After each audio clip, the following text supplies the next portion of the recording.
नमस्ते। आज हम हमारा टॉपिक लेकर आ रहे हैं। आज का टॉपिक है हमारा मोलरिटी मतलब मोलरता। मोलरता क्या कंसेप्ट है, क्यों सीखेंगे, क्या यूज करते हैं, कहाँ से आया, क्या जरूरत पड़ी तो इसकी आवश्यकता पड़ी, वरना बिना मोलरिटी के हमारा काम नहीं चल रहा था क्या, ये सब कुछ सीखेंगे। आज का टॉपिक है मोलरिटी। डालिए, लिखिए और आज इसको सीखेंगे। आज की थ्योरी पढ़ेंगे, ये बात तो ध्यान से सुन लेना। आज की थ्योरी पूरा जितना भी इसका कंसेप्ट है वो सीखेंगे। कल इसके प्रीवियस ईयर के क्वेश्चन जितने भी आए और क्या कंसेप्ट बनता है वो सीखेंगे। तो 2 दिन की क्लास है, अच्छे से लेना है और सबको ध्यान से। आज कंसेप्ट क्या, थ्योरी पढ़ाई जाएगी, कल इसके क्वेश्चन कराए जाएंगे पूरे पर्टिकुलर जितने भी क्वेश्चन है लास्ट 20 ईयर से जितने भी क्वेश्चन आएंगे वो सारे इसमें आपको करा दिए जाएंगे और हर तरह का सॉल्यूशन बताएगा कि आपको क्या अप्रोच लगानी है। उसमें सबसे इंपॉर्टेंट है आपको क्या अप्रोच लगानी है वो देखना है। अप्रोच से आपको क्वेश्चन कराए जाएंगे सारे। तो आज का टॉपिक चालू करते हैं। मोलरिटी क्या होता है, दैट इज क्या जरूरत पड़ी मोलरिटी की, मोलरता की। आइए समझते हैं।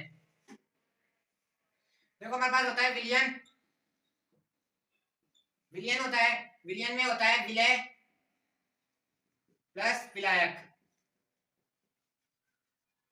विलय प्लस विलायक से क्या मिलकर बनता है, विलय प्लस विलायक से बनता है विलयन। दैट इज जो होता है। अब हमको क्या ज्ञात करना है, अब हमको ज्ञात करनी है सांद्रता। दैट इज पद है सांद्रता ज्ञात करनी है। तो सांद्रता डिपेंड्स टू बी विलय, क्योंकि जो विलयन में कम मात्रा में होगा, जैसे ये तो होता है विलायक, अधिक मात्रा में जो कम मात्रा में होता है वो होता है विलय, जो अधिक मात्रा में होता है वो होता है विलायक। तो अब हमको क्या ज्ञात करनी है सांद्रता। तो सांद्रता किस पे निर्भर करती है, हमेशा विलय पे, क्योंकि कम चीज पे सांद्रता, तो कम चीज पे जो परिवर्तन आएगा ना वो हम ज्यादा अच्छी तरह यूटिलाइज कर पाएंगे और देख पाएंगे उसको अच्छी तरह की, हाँ इसमें परिवर्तन हो रहा है क्योंकि कोई चीज कम है। तो जैसे इसमें यह विलायक है, यहाँ पे आपके पास है ये 99% है और ये 1% है, ठीक है। तो 99% में कुछ पॉइंट का फर्क पड़ गया। चलो मान लो अपन ने सांद्रता परिवर्तन इसको मान लेते हैं, अपन विलायक के क्रम पे सांद्रता निकालते हैं। तो 99% पे आपने कुछ कम करा और ये आ गया 98.9, ऐसा कुछ आ गया। तो डेट इज आपको है ना यहाँ पे परिवर्तन दिख नहीं पाता क्योंकि यहाँ पे पॉइंट एक बराबर चलता है, आपको इसको ये सिमिलर मानना पड़ता क्योंकि डिजिट क्या है, बड़ी है। तो डेट इज आता है सब विलय, विलय होता है कम 1% है। अब अगर आप पॉइंट भी एक भी कम करोगे ना तो 0.09 आपको दिखेगा, और दिखेगा तो आप अच्छी तरह यूटिलाइज कर पाओगे कि हाँ यहाँ पे हुई है कमी। तो डेट इज सांद्रता किस पर निर्भर करती है, विलय पे। तो अपन कहाँ परिवर्तन करेंगे, अब अपन परिवर्तन करेंगे कहाँ पे, विलय पे। तो ठीक है, टॉपिक को चालू करते हैं। टॉपिक आज का यही है, सांद्रता। टॉपिक आज का क्या है, दैट इज मोलरता। क्या बताएगी, क्या शो करेगी, सांद्रता को व्यक्त करने के लिए। सांद्रता किसकी सांद्रता, किसकी सांद्रता, मेरी सांद्रता नहीं, दैट इज विलियन की सांद्रता को। तो टॉपिक है आज का विलियन की सांद्रता। विलियन की सांद्रता में अपन पढ़ रहे हैं मोलरता। दैट इज अब मोलरता क्या आता है ये सीखिए आप। देखो 3 प्रकार के मात्रक होते हैं। ये पहला मात्रक आप लिखिए, भार आयतन मात्रक। भार आयतन मात्रक क्या होता है, भार यहाँ पे दैट इज आयतन वॉल्यूम। भार मतलब आपको बताया था द्रव्यमान भार में अंतर, तो दैट इज वही वाला भार, मास। दैट इज, आइए चीजों को क्लियर करते हैं। तो इसकी फॉर्म क्या बनेगी, W upon V। W upon V that is भार, दैट इज आयतन। तो आयतन किसका होता है, आयतन किसका होता है, तो दैट इज ये पूरे विलियन का होगा। किसका, विलियन के शो करेगा। और दैट इज भार अपन किसका करेंगे, विलय का। किसका, विलय का। तो W अपॉन V फॉर्मूला से अपन को मोलरता पढ़ते हैं। इसमें भार आयतन मात्रा में हमारे पास 4 चीजें आएगी, मोलरता आएगी। तो इससे अपन आज हमारा पहला है मोलरिटी, तो अपन मोलरता, नॉर्मलता, ये सब चीजें इसमें आएगी। तो चीजों को कंसीडर आगे करेंगे। तो लेकिन पढ़ा जाता है भार आयतन मात्रक में, जिसमें विलय को किससे बताया जाता है, भार के रूप में, और आयतन को विलियन के, जिसमें आयतन किसको बताता है, विलियन को। दैट इज यहां तक क्लियर, भार आयतन, इसलिए इसको बोला जाता है भार आयतन मात्रक के रूप में। मात्रक में अपन इसको पढ़ेंगे अपन मोलरिटी। अब मोलरिटी क्या होती है, आइए चीजें। अभी तक अपन ने ये पढ़ा भार आयतन मात्रक है ना, भार आयतन मात्रक दैट इज मोलरिटी। शो करेंगे कैपिटल एम से, किससे शो करेंगे, कैपिटल एम से। ये ध्यान रखना है, शो करने की चीजें आप अच्छी तरह कंसीडर करें। शो करने के लिए आप है ना इनको अच्छी तरह चीजों को देखें क्या होता है शो करने का, क्योंकि यहाँ पे अभी स्मॉल एम भी आएगा, यहाँ पे अगर स्मॉल एम भी आएगा तो स्मॉल एम वो आपको मोलरता को शो करेगा। तो that is capital M and small M, दोनों चीजों को अच्छी तरह ध्यान में रखें और चीजों को समझे। आइए अभी तक अपन ने क्या पढ़ा, दैट इज भार आयतन मात्रक। भार आयतन मात्रक में अभी तक अपन ने ये देखा, विलय का भार अपॉन आयतन, दैट इज विलियन का। यह अपन ने भार आयतन मात्रक के रूप में अपन ने शो कर दिया, ठीक है। यहाँ पे विलय को किससे दिखाया जाता है, भार के मात्रक के रूप में, और आयतन को किससे, और जिसमें विलय को काय के रूप में, भार के मात्रक के रूप में, और आयतन को, आयतन क्या है, विलियन, विलियन को काय में दिखाया जाता है, आयतन के मात्रक के रूप में। दैट इज दैट क्लियर, ये हो गया। आइए अपन एक आदर्श गैस समीकरण नियम पढ़ते हैं। तो एक इसमें चार्ल्स का नियम है। चार्ल्स का नियम क्या बोलता है, चार्ल्स का नियम बोलता है आयतन समानुपाती किसके हैं, आयतन समानुपाती किसके हैं, V समानुपाती T। दैट इज क्या कहता है चार्ल्स का नियम, V समानुपाती T। मतलब अगर टेम्परेचर बढ़ा रहे हो ना तो वॉल्यूम बढ़ेगी। तो दैट इज टेम्परेचर और वॉल्यूम एक दूसरे के डिपेंड कर रहे हैं, नहीं कर रहे, कर रहे हैं, क्योंकि अगर इसको बढ़ाओगे तो ये बढ़ेगा, इसको कम करोगे तो ये कम होगा। इज दैट क्लियर, यहाँ तक कोई चीजें दिक्कत नहीं आनी चाहिए। दैट इज ये कम होगा तो दैट इज ये ताप आश्रित है, ताप अनाश्रित। अब आप बताइए ताप पे डिपेंड कर रहा है नहीं कर रहा, ये वाली चीज ताप पे डिपेंड कर रही है नहीं कर रही, कर रही है ना। आपने बताया चार्ल्स के नियम से, अकॉर्डिंग टू चार्ल्स, तो यहाँ से चार्ल्स से आपने सीखा, तो चार्ल्स से ये ताप से प्रभावित है या नहीं, ताप से प्रभावित है, ताप से प्रभावित है, तो हमने क्या सीखा, ताप से प्रभावित है तो सीखा हमने क्या, बाहर आयतन मात्रक, बाहर आयतन मात्रक डिपेंड टू बी ताप, मतलब बाहर आयतन मात्रक डिपेंड टू बी टेम्परेचर, बाहर आयतन मात्रक ताप पे निर्भर करते हैं, ताप में परिवर्तन के साथ, ताप में आप आपने चेंज करा तो सांद्रता में अवश्य परिवर्तन होगा, सांद्रता में अवश्य परिवर्तन होगा, तो दैट इज परिवर्तनशील है ताप आश्रित, तो ये बात ध्यान रखना, बाहर आयतन मात्रक हमेशा ताप पे डिपेंड करेंगे, टेम्परेचर पे डिपेंड करेंगे, यहाँ तक चीजें क्लियर है, यहाँ तक इस बात का आप ध्यान रखना, दैट इज ये शो किसको करेगा, ये विलय को शे करेगा, ये विलियन को आयतन के मात्रा के रूप में, विलय को बाहर के मात्रा के रूप में अपने रिप्रेजेंट करा है, तो दैट इज यहाँ तक क्लियर। चार्ल्स के नियम से अपन ने सीखा आयतन ताप पे समानुपाती है, मतलब ताप इंक्रीज तो आयतन भी इंक्रीज होगा, मतलब दोनों एक दूसरे के सिस्टम, मतलब उससे चलते हैं कि अगर तू बढ़ेगा तो मैं भी बढ़ूंगा, तू कम होगा तो मैं भी कम होऊंगा, तो दैट इज ये होते हैं ना। अब आप एग्जांपल खुद लगा लेना अपने हिसाब से, यहाँ तक चीजें क्लियर है। W/W दैट इज ताप आश्रित है, ताप अनाश्रित, ताप आश्रित दैट इज क्या हो गया, ताप आश्रित है, तो मतलब ताप में परिवर्तन के साथ साथ सांद्रता में परिवर्तन किया जा सकता है, नहीं किया जा सकता, किया जा सकता है, नहीं किया जा सकता, किया जा सकता है, किया जा सकता है ना, तो बस अपन को चीजें पढ़नी है यहाँ तक, तो अपन इसे पढ़ेंगे बाहर आयतन मात्रक में मोलरता, तो बताइए मोलरता भी ताप से प्रभावित होगी या नहीं होगी, ताप से प्रभावित होगी या नहीं होगी, आपने पढ़ाया जब बाहर आयतन मात्रक खुद प्रभावित हो रहा है तो दैट इज उसका जो सब पार्ट तो होगा ही, जब मेन पार्ट हो रहा है उसका ताप से प्रभावित, तो उसका जो सब पार्ट है मोलरिटी, इसमें जो अपन इसको पढ़ने वाले हैं, तो यह भी ताप से प्रभावित होगी या नहीं होगी, होगी, और यह होगी तो क्या होगा, अगर ताप में परिवर्तन कर सकते हो तो आप मोलरता में परिवर्तन, मतलब विलय के कणों की संख्या, हमेशा बात करेंगे अपन किस पे, अब आप जितने भी सांद्रता परिवर्तन पढ़ेंगे बात होगी विलय की, किसकी बात होगी, विलय की, क्योंकि सांद्रता में कुछ भी होगा ना परिवर्तन, तो दैट इज विलय की संख्या के आधार पे होगा, दैट इज सांद्रता डिपेंड इस पे करती है विलयन में घुले हुए विलयों की संख्या पे, विलयन में घुले हुए विलयों की संख्या पे क्यों डिपेंड करती है, कंसंट्रेशन स्ट्रेटजी सांद्रता, इज दैट क्लियर। आइए चीजों को समझते हैं आगे क्या होता है मोलरता। बाहर आयतन मात्रक में आप बस आप कुछ याद मत रखना, दैट इज W/V भी आपको याद रहेगा, मतलब आपको ये चार्ल्स के नियम से V समानुपाती ताप आश्रित, मतलब ताप पे डिपेंड करता है, ताप परिवर्तन के साथ आप परिवर्तन कर सकते हो, ताप बढ़ा के कम करके इसमें आप परिवर्तन कर सकते हो, दैट इज परिवर्तन कर सकते हैं, ठीक है। थोड़ी आइए मोलरिटी, मोलरिटी को पढ़ते हैं, टॉपिक मोलरिटी का, लेकिन थोड़ा बेस बनाना जरूरी था आपको कि कहां से उठा रहे हैं क्या पढ़ रहे हैं, तो दैट इज अपन क्या सीखा अपन ने, अपन क्या याद करने के लिए कर रहे हैं सब कुछ, सांद्रता, सांद्रता परिवर्तन, कि सांद्रता में परिवर्तन कितना चेंज आ रहा है, ठीक है। आइए कैसे करते हैं मोलरिटी पढ़ते हैं।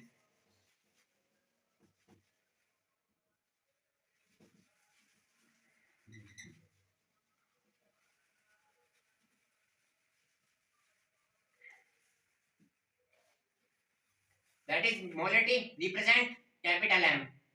Is that clear? पहले आप डेफिनेशन लिखिए, 1 लीटर विलियन में घुले हुए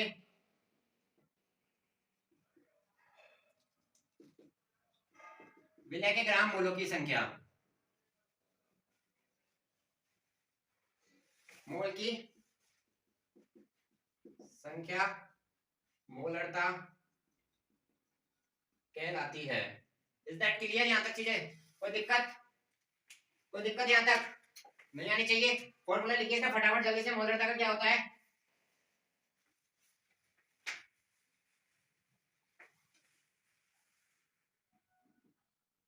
कहलाती है, इज दैट कैपिटल एम बराबर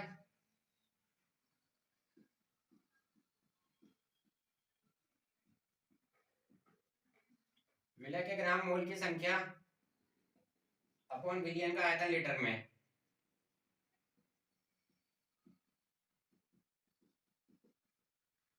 ये था इसका बेसिक फॉर्मूला, जहां से अपन डेफिनेशन निकालेंगे कैसे, डेफिनेशन आई है यहाँ से, आपने विलियन का आयतन क्या मान लिया, स्वेच्छा से माना आपने 1 लीटर, तो 1 लीटर विलियन में बसती विलय के ग्राम मोलों की संख्या मोलरता कहलाई। यहाँ तक चीजें क्लियर है, डन। आगे बढ़े चीजों को समझते हुए कैसे, तो यहाँ से आई आपके पास परिभाषा, ठीक है, तो आपके पास यहाँ से आ गया परिभाषा, तो अपन चीजों को कंसीडर करते हैं, अपन क्या जानते हैं इसमें, जिस डेफिनेशन आई है इसमें भी अपन क्या जानते हैं बताइए जल्दी। अपन ने पढ़ चुके हैं मोल, मोल में अपन ने क्या पढ़ा, मोल में अपन ने पढ़ा मोल बराबर क्या होता है, मोल बराबर होता है, मोल बराबर क्या होता है, जल्दी बताइए, मोल बराबर क्या होता है, मोल दैट इज किसकी प्रॉपर्टी है, देखिए विलय का भार बटे विलय का अणुभार। Is that clear? यहां तक इसको पुट करिए, इसमें इसमें आपने पुट करा तो कैपिटल एम क्या हो गया, तो ये वाला पूरा को पूरा इधर आ जाएगा, तो मैं इसको लिख देता हूं विलय का भार अपॉन विलय का अणुभार इनटू, क्या लिखना है आपको बताइए फटाफट जल्दी, और विलियन का आयतन लीटर में।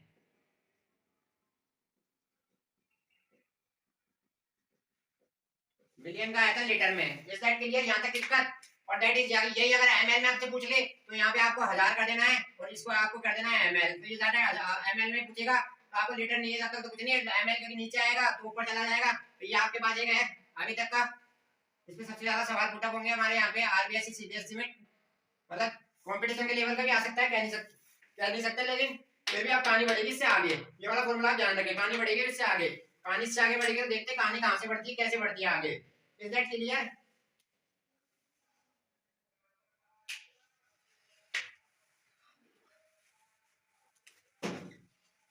तो यहाँ से आपको है ना, अब देखो क्या क्या पूछ सकता है, आयतन देके और मोलरता देके मोलों की संख्या पूछ सकता है। तो यहाँ पे मोल बराबर क्या हो जाएंगे, देखिए फटाफट, m इंटू आयतन।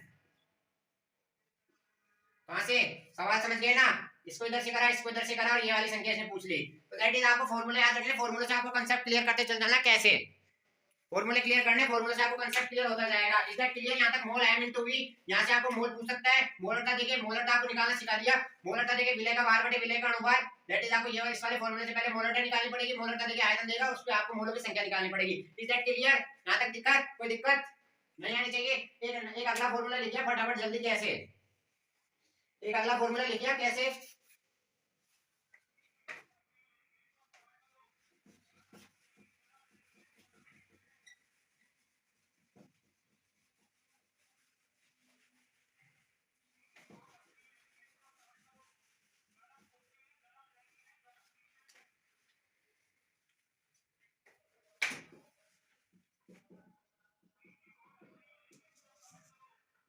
सांद्रता, सांद्रता का फॉर्मूला क्या होता है पता है कि किसी को?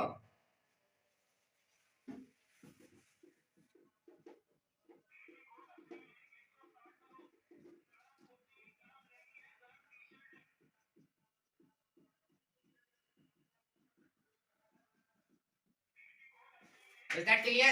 सांद्रता होती है विलय की ग्राम में मात्रा बटे विलयन का आयतन लीटर। तो 1 लीटर विलयन में उपस्थित विलय की ग्राम में मात्रा, दैट इज कंसंट्रेशन, सांद्रता। तो यहां से आपको मैं बता रहा था विलय किस पे निर्भर करता है, दैट इज विलय, सांद्रता विलय पे निर्भर करती है ना कि विलयन पे। क्योंकि आप इसको तो 1 लीटर मान के इसकी डेफिनेशन क्या है, 1 लीटर विलयन में उपस्थित विलय की ग्राम में मात्रा, दैट इज कहलाएगा आपका सांद्रता। तो यहां पे मोलरता का सूत्र लिख दिया फटाफट जल्दी से।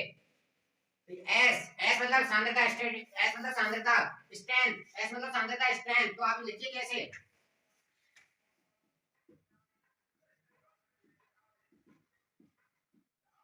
विलय का मोलर मास। अब फटाफट सीखिए चीजों को, मोलर मास क्या होता है, जब किसी भार को आप ग्राम में व्यक्त कर देते हो ना, तो दैट इज क्या कहलाता है, उसका मोलर मास कहलाता है। वो उसका क्या कहलाता है, मोलर मास। जब आप द्रव्यमान को काय में व्यक्त कर देते हो, ग्राम में, जब आप द्रव्यमान को काय में व्यक्त कर देते हो, ग्राम में। Okay, is that clear? तो दैट इज वो क्या कहलाता है, मोलर मास। आइए यहां तक चीजें क्लियर। एक फॉर्मूला ये भी, अगर आपको स्ट्रेंथ दे दे मतलब सांद्रता दे दे और आपसे मोलर मास आपको निकालना है, क्योंकि आप निकाल लोगे मोलर मास, कोई भी आपको विलय दे रखा है उसका ग्राम में बाहर निकालना है, दैट इज मोलर मास। और दैट इज ये सांद्रता से इसको गुणा करना है। एक फॉर्मूला ये भी याद रखिए, सबसे इंपॉर्टेंट फॉर्मूला है ये, कुछ इंपॉर्टेंट फॉर्मूला में से आएगा। क्योंकि यहाँ पे आपको बस निकालने के लिए पहले आपको ये निकालना पड़ेगा, क्या निकालना पड़ेगा, पहले आपको ये निकालना पड़ेगा। Is that clear? आइए फटाफट जल्दी देखते हैं क्या,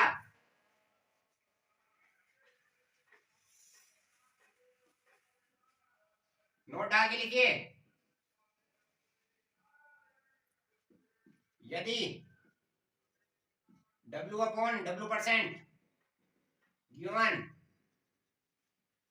एंड डेंसिटी, घनत्व आपको दे रखा है, क्या घनत्व आपको दे रखा है और आपसे क्या पूछा है, मोलरता।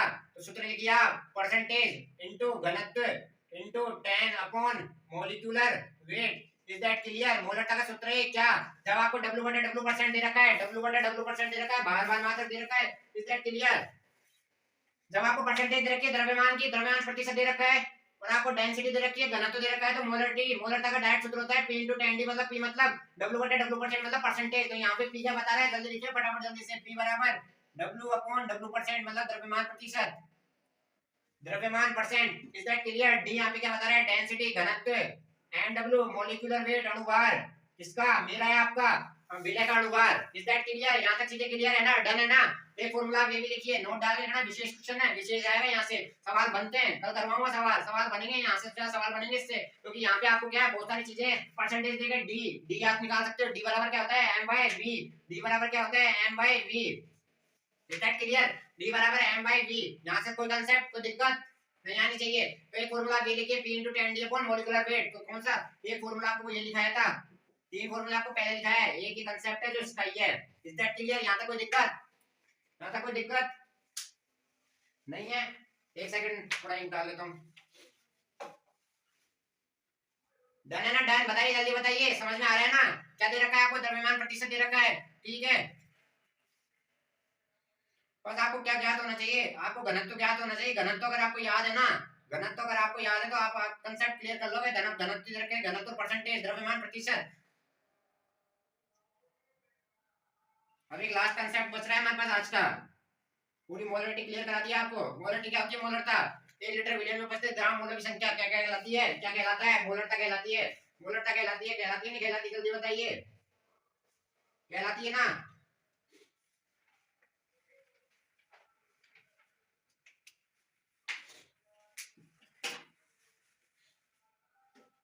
डन।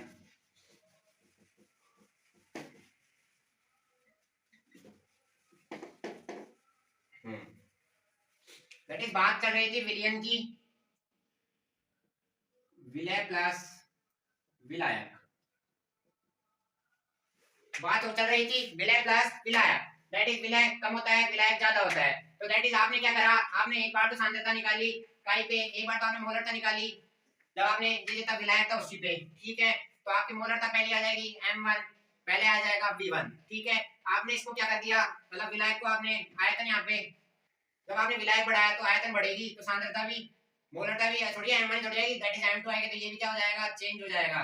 Is that clear? तो यहाँ से क्या फॉर्मूला बना, m1 v1, is that clear, m2 and v2।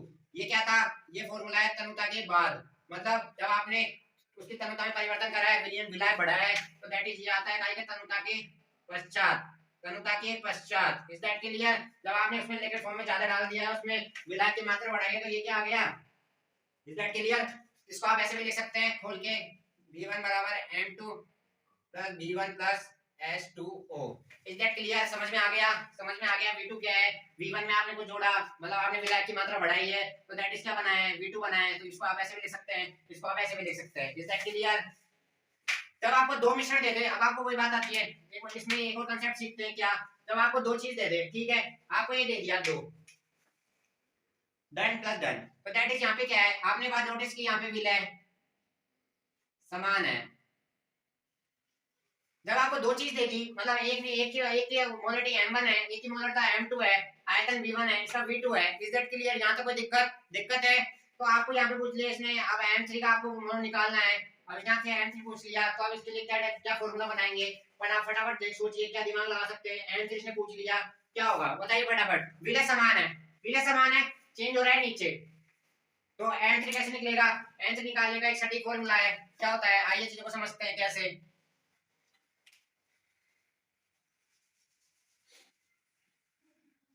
m1 v1, is that clear, plus m2 v2। यहां तक भी दिक्कत, कोई दिक्कत? m3 चीजों को समझना, m3 लिखा और v1 प्लस v2, बिकॉज परिवर्तन कहाँ हो रहा है, परिवर्तन आयतन में ही हो रहा है, क्योंकि यहाँ तो विलय क्या हो गया, यहाँ पे विलय समान हो गया, तो परिवर्तन कहाँ हो रहा है, परिवर्तन बस आयतन में हो रहा है। तो ये होता है जब आपको दो दे के रखता है और किसी तीसरे की पूछता है, तो दैट इज नोट डाल के लिख लेना, कंडीशन तभी फॉलो करेगी जब दोनों विलय समान होंगे।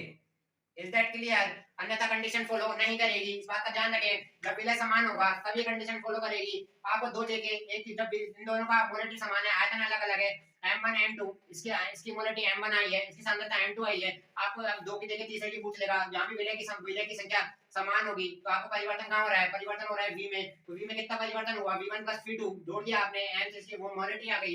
Is that clear? ये सब फॉर्मूला है, थोड़ा ध्यान रखें। तो दैट इज काय के लिए है, ये काय के लिए कोई मिश्रण होगा, ये कांसेप्ट कभी आएगा जब काय होगा मिश्रण, मिश्रण होता है, आपको पता है दो या दो से अधिक पदार्थों का सामान्य, जब दो या दो से अधिक पदार्थ आपस में आके मिलते हैं, दो या दो से तत्व या शुद्ध पदार्थ, तो दैट इज क्या बनाते हैं, मिश्रण बनाते हैं। तो यहाँ पे मिश्रण बना, दो या दो से अधिक चीजें, आपसे m3 पूछेगा तो हमने कितने फॉर्मूले पढ़े, हमने तक पहला फॉर्मूला क्या पढ़ा, पहला फॉर्मूला पढ़ा मोलरता बराबर विलय के ग्राम मोलों की संख्या बटे विलियन का आयतन लीटर में।